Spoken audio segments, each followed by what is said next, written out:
Hey guys, bit of a quick video today, but I wasn't planning on making a video, but a big event happened and I want to talk about it. In the Bakhmut front, a big important city has just fallen. The city of Yakovlivka was one of Ukraine's main defense points to stop any sort of breakthrough coming through on the north. Pictures have been posted of Russians inside of the city center, and it appears like they've taken over most of the area surrounding it. The area in this black dotted line right here is confirmed, but further out, we're not really sure how far they've gone from there. The main real problem with taking this settlement is that it opens up flanks to Soledar. There's a hill around that region that looks over the north of Soledar, and this is going to give them a big tactical advantage.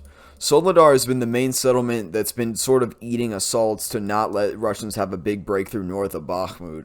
But now that Russia will probably be able to flank it, it's going to be in serious danger. If Ukraine doesn't counterattack in yakovlivka, it's likely that Russia will establish themselves on the north hills of Soledar. And once that happens, it's very possible that Soledar could collapse. Now, it's probably not immediately bad. Ukraine has been fighting in Yakovlivka since summer, so it's likely that there's some form of secondary or tertiary defense line somewhere in between the north of Soledar and Yakovlivka, but I don't want to use that as a way to discredit how big of a push this is. Because if Soledar falls, Bakhmutske is probably going to have to surrender too, because it would just be completely flanked. And the defense line would likely have to move back to Pithorodne and Krasnohora. There is a river inside of Soledar that could potentially be used to stop armored tanks from crossing if the bridges are blown. It's not that wide, and it's overall pretty ineffective for defense. Let's take a look at the satellite map.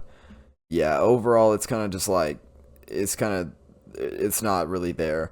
But something Ukraine could do is blow the bridges and then hold a defense inside of the tree line right along here.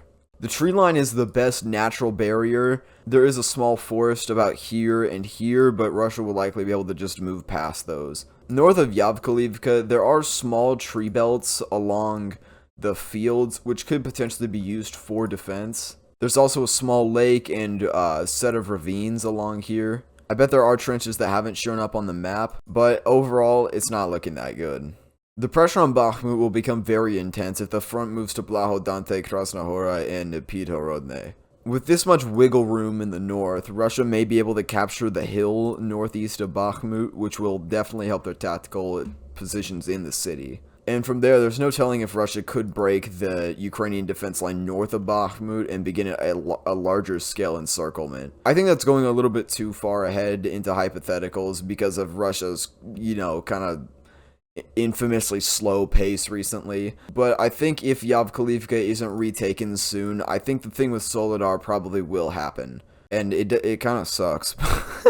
I'm not gonna lie. It's good to know the bad news too, just so you know what's really going on in the front. I try not to surround myself with too much of one bias or one viewpoint, just because it's healthy to know other perspectives and stuff that's going on. But I will end it off on some good news. Russia sent about 76 missiles into Ukraine earlier today at energy infrastructure, and 80% of them were taken out. The number of cruise missiles shot down just slowly increases as time goes on, and now that Ukraine is going to be receiving Patriot defense systems from the US, it seems like that number will just keep going up. So yeah, that's what we got. The news was a bit unfortunate, but sometimes it happens. Alright, see you guys later. Alright, thank you to my channel members Gene Helfrich, Stig Grun, Butler-esque, David Appel, Delo Mathatas, Phil Martin, Robert Jenkins, Evan Shin, Rye Jones, Ashley C137, Joel Raindow, Mike Q, Joe Sauer, PG, and JG Bashlow.